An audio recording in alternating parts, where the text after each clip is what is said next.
Hello students, आज हम लोग पढ़ेंगे सर्वनाम। ठीक है, लेसन 7। ठीक, इसको इंग्लिश में सर्वनाम को प्रोनाउन कहते हैं। ठीक है, सबसे पहले देखते हैं सर्वनाम की परिभाषा। ठीक है, जो शब्द संज्ञा के स्थान पर प्रयोग किए जाते हैं उन्हें सर्वनाम कहते हैं।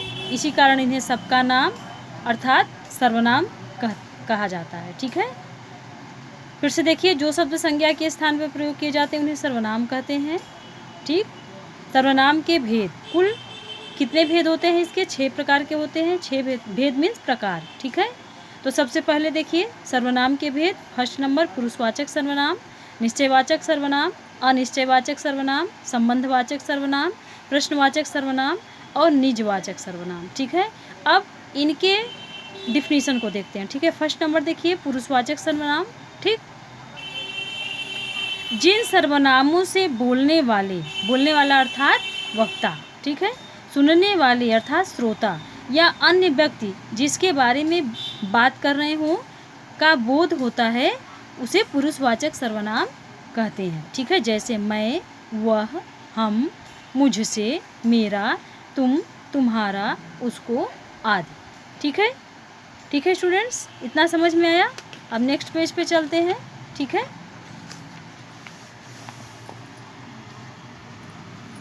नेक्स्ट पेज पे देखिए, पुरुषवाचक सर्वनाम कुल कितने प्रकार के होते हैं? ये 3 प्रकार के होते हैं। ठीक है, पहला देखिए उत्तम पुरुष।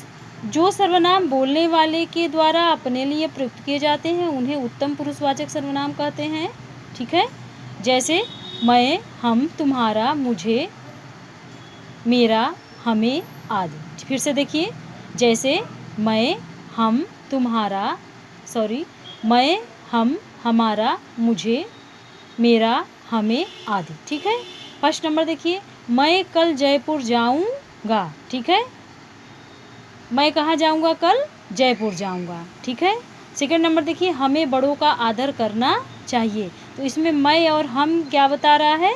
उत्तम पुरुष को। ठीक है, सेकंड नंबर देखिए मध्यम पुरुष। जो सर्वनाम बोलने वाले के द्वारा सुनने वालों के लिए प्रयुक्त किए जाते हैं उन्हें मध्यम पुरुष वाचक सर्वनाम कहते हैं। जैसे तू, तुम, तुम्हारा, आप, आपका आदि। ठीक है, फर्स्ट नंबर देखिए, उदाहरण के लिए तुम कहाँ जा रहे हो, आप क्या कर रहे हो, तुम और आप, इसमें क्या है? ये मध्यम पुरुष है। ठीक है, थर्ड नंबर देखिए अन्य पुरुष।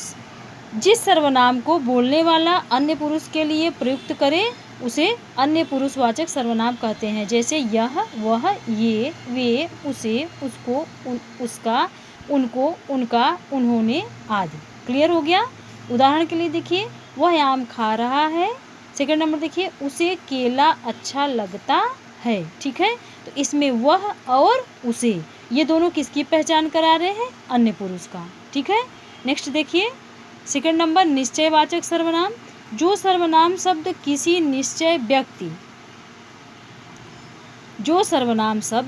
निश्चित व्यक्ति, वस्तु या स्थान का बोध कराते हैं उन्हें निश्चयवाचक सर्वनाम कहते हैं। जैसे यह, वह, ये, वे, यही, वही, इसी, उसी आदि। ठीक है, फर्स्ट नंबर देखिए, यह मेरी पुस्तक है, वह मेरा भाई है।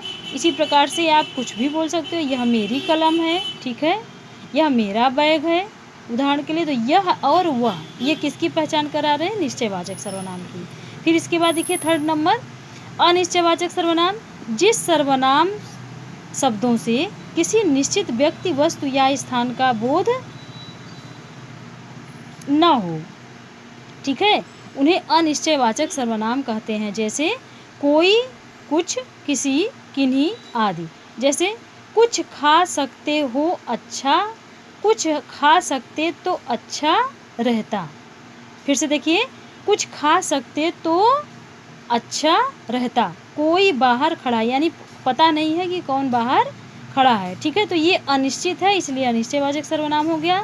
फिर आगे देखिए संबंधवाचक सर्वनाम। ठीक है, संबंधवाचक सर्वनाम। जो सर्वनाम शब्द वाक्य में आए दूसरे सर्वनाम शब्दों के साथ संबंध बताते हैं संबंधवाचक सर्वनाम कहते हैं, जैसे जो, सो, जैसा, वैसा। ठीक है। जो सोता है सो खोता है, जो सोता है सो खोता है। सेकंड नंबर देखिए, जैसी करनी वैसी भरनी। ठीक है।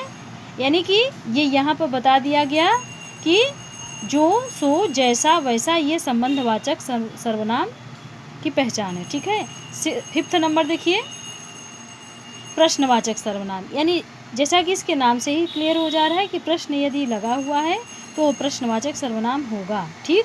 जैसे जिन सर्वनाम शब्दों का प्रयोग प्रश्न पूछने के लिए किया जाता है उन्हें प्रश्नवाचक सर्वनाम कहते हैं, जैसे कौन, क्या आदि। ठीक है। जैसे कौन आ रहा है, तुम क्या खा रहे हो, क्वेश्चन मार्क लगा हुआ है। ठीक है, प्रश्नवाचक चिन्ह। इसके बाद 6 नंबर देखिए, निजवाचक सर्वनाम, जिस सर्वनाम शब्दों का प्रयोग कर्ता स्वयं के लिए करता है उसे निजवाचक सर्वनाम कहते हैं, जैसे स्वयं, खुद ही, अपने आप ही आदि। जैसे फर्स्ट नंबर देखिए, मैंने खुद उससे बात की, मैंने खुद उससे बात की। ये क्या है? खुद ही, यानी जो स्वयं से ही काम करे, बात करे, वह उसकी पहचान है निजवाचक सर्वनाम की। ठीक है। तो देखिए, मैंने खुद उससे बात की, मैं अपना काम स्वयं कर लूँगा, यानी कौन करेगा? सेल्फ, यानी सेल्फ डिपेंड होकर वह कार्य करेगा। ठीक है। इतना समझ में आ गया स्टूडेंट्स। इसके बाद हम अभ्यास का नेक्स्ट डे करते हैं। Thanks for the watching. आज के लिए इतना ही।